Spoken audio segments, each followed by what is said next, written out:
parle souvent de la connivence politique et journalisme. Mais la Belle Époque fut de ce point de vue un chef-d'œuvre de confusion entre parlementaires et gens d'information. Tenez, prenez celui-ci. Il se nomme Camille Pelletan.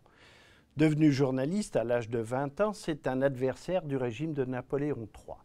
Il écrit entre autres au journal L'Éclair.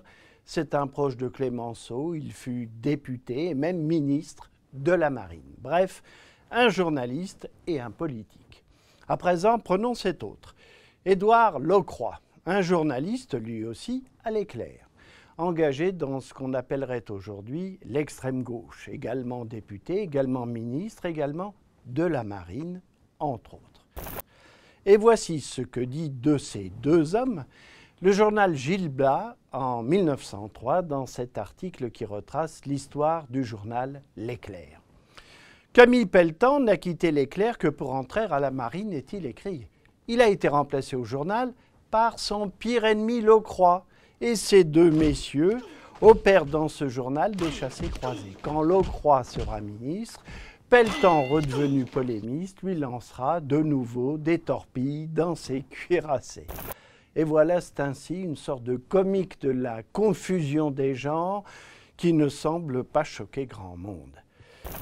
D'ailleurs, regardez par exemple cette photo d'André Lavertujon.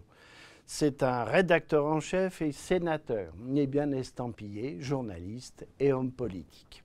De fait, depuis 1789, avec le journal des débats, la feuille imprimée, est bien le lieu de rencontre entre parlementaires et journalistes. Et dans les années 1880, les chambriers, comme on les surnomme, sont une petite famille d'une grosse centaine de personnes. Tout le monde se connaît. Et dans la salle dite des pas perdus, au Palais Bourbon, eh bien, les pas ne sont en réalité perdus pour personne. Les associations de presse, c'est l'autre lieu d'absolue confusion entre les deux mondes, en particulier l'association des journalistes républicains.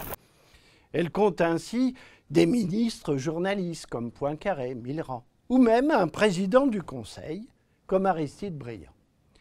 Au fil du temps, oui, chacun prendra ses distances et la question deviendra celle de qui possède les journaux. Mais cela, c'est une autre histoire. Alors vous trouvez cela passionnant et vous avez bien raison.